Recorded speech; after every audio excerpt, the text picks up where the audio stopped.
Good afternoon, morning, evening, wherever it is where you are watching this. This is Group Theta, and this is our presentation. And I just want to start by asking a question to you, the audience. And that is, should the life of a person be put in the hands of someone else? Um, is there any circumstance in which killing someone else could be considered ethical or necessary? We, as a group, want to shed light on the ineffectiveness and the unethicalness of the death penalty in the United States.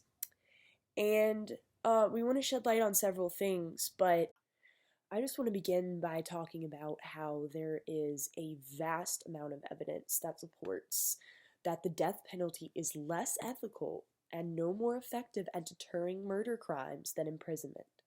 So it doesn't mean that just because um, someone sees someone get killed, it doesn't mean that they're going to be scared to go and kill someone else. It might just make them want to do it more. And actually, there's evidence that supports that it actually incites more evidence of violence. Uh, so, according to the BBC, in addition to this, mentally ill and even innocent people have been put to death as a result of the death penalty. And I just want to state that no one should lose their life because of a simple human error, like an eyewitness account, a false eyewitness account. Um, say some white woman, for example, because race has a big is a big factor in the death penalty as well, which is another reason that it is unethical. It's because it's unfairly based. People of African American race are more likely to be executed than that of a Caucasian race or other. And so, say a white woman has a false eyewitness account of an African American man and says, "Oh, he was, had a gun on him, but it was really just a banana in his pocket or something."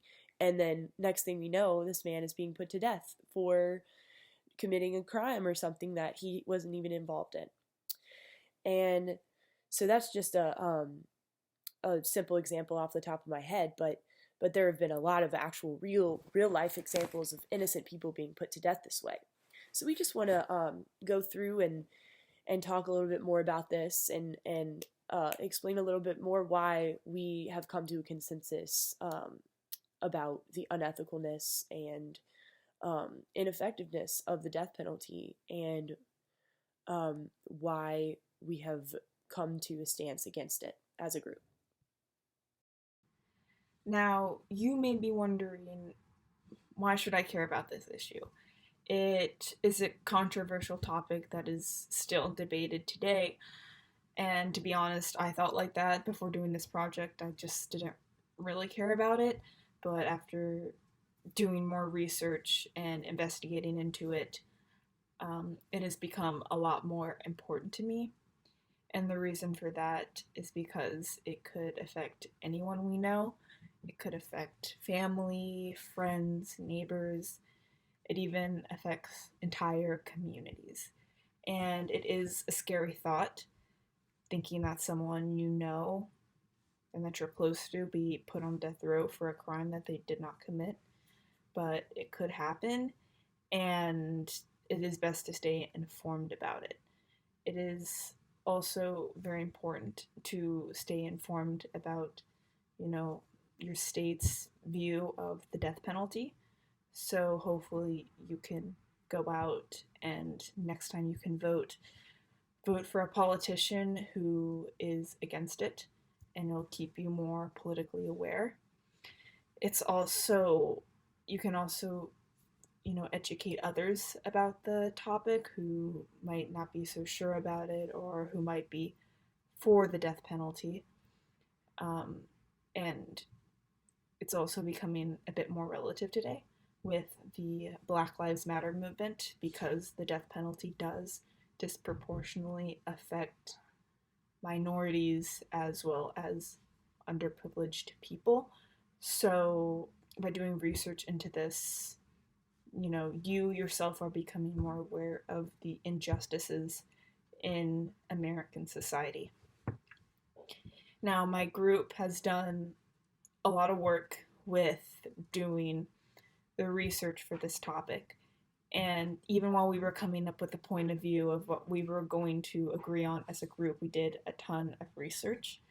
So we looked at very credible sources, and to find what we were going to, you know, believe in as a group, we looked at the BBC's ethics guide. So we looked at, the pros and the cons of the death penalty. We looked at both sides because we wanted to be very open minded, and we decided to go against the death penalty.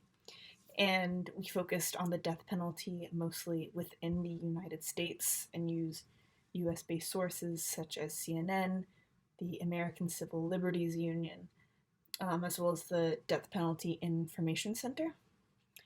And although we were looking mostly at the United States, we also got very good information from Amnesty International, which it's more of a worldview of it, but it still gives a good picture of the injustices of the death penalty.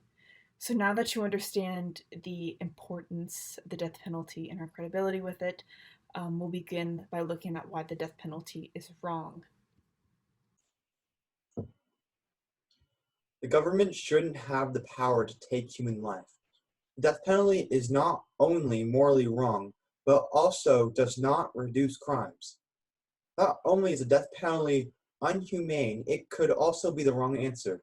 There are cases in the United States that men and women were put to death, but the evidence strongly suggests that these people were innocent.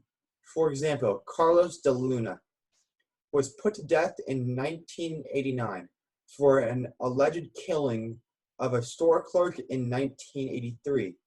But in 2006, evidence came out from a reporter that another man had done similar crimes in the past and confessed to the killing of the store clerk several times in the past. This unjust killing is now a problem of the courts and is a problem of the death penalty. It has also been proven that, contrary to a popular belief, the death penalty is more expensive than other forms of punishment. The reason for this is because of the extremely expensive legal costs, pre-trial costs, jury selection, trial costs, specialized incarceration, and the cost of multiple appeals. In Louisiana, the death penalty costs about $15 million annually. And to break it down for you, that's $47,000 per person per year.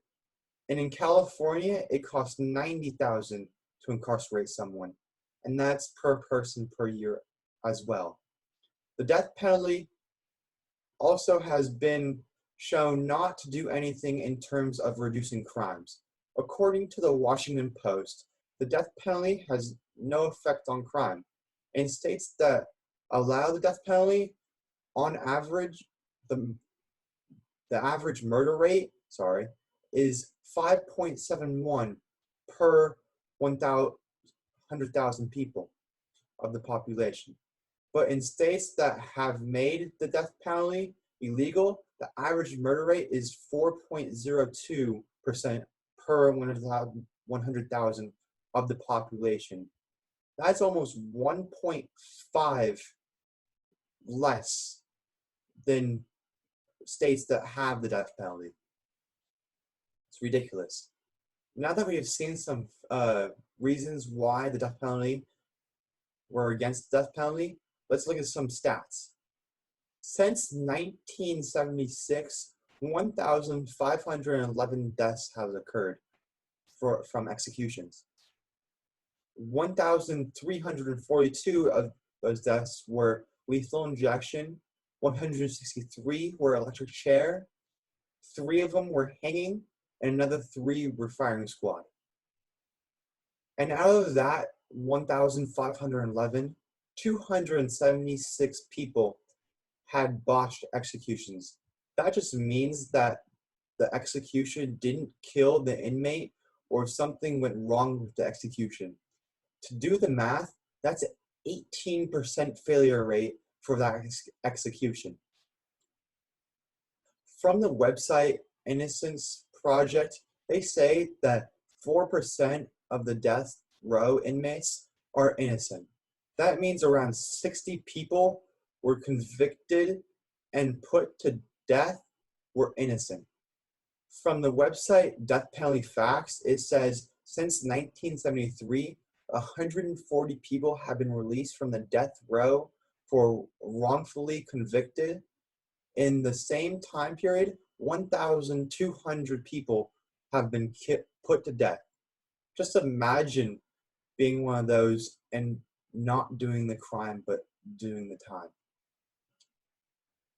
Not to also mention that most death row inmates could not afford a lawyer. Also, location of the crime,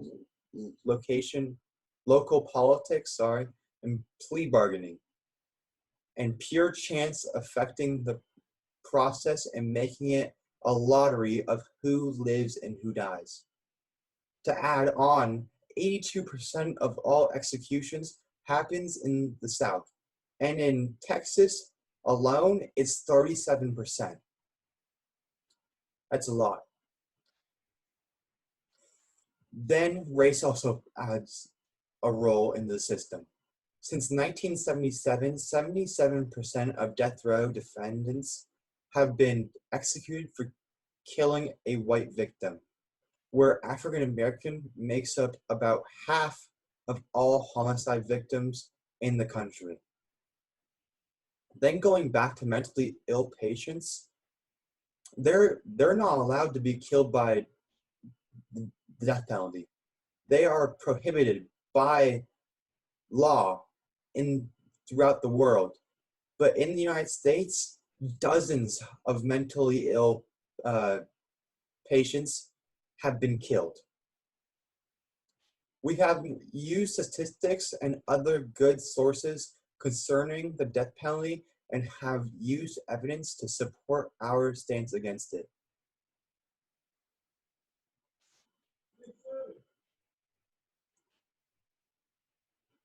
As you can see, there is both just and ethical debate that arises when speaking of capital punishment. To reiterate our key points, statistical analysis shows us that the death penalty disproportionately affects the poor and minority groups. You may ask how or why this is. Well, they're an easy target for police.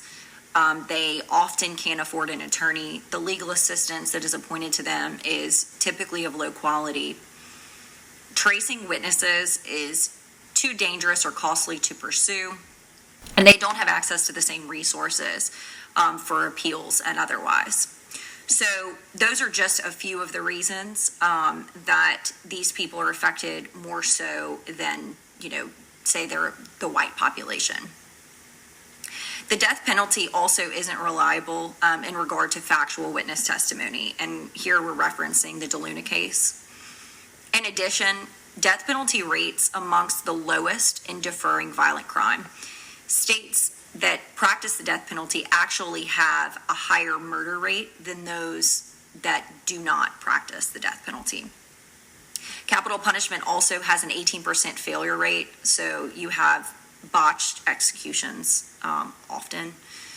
And speaking of Louisiana specifically, we spend $15 million per year to reach a death penalty judgment than that of life imprisonment. So it's really, really, really costly for our state to get there. One must consider these facts when arriving at a stance on capital punishment and how you could be affected long term. As Samantha said previously, the death penalty inevitably could affect our friends and loved ones given our state's execution policy. I'd like to close with a quote and a question. Under what circumstance is it moral for a group to do that which is not moral for a member of that group to do alone? Robert A. Henlon. My question is, are we in a greater position than those for which we judge? If our statistical information hasn't moved you in one way or another, I'd implore you to do research of your own and arrive at an answer. Thank you very much.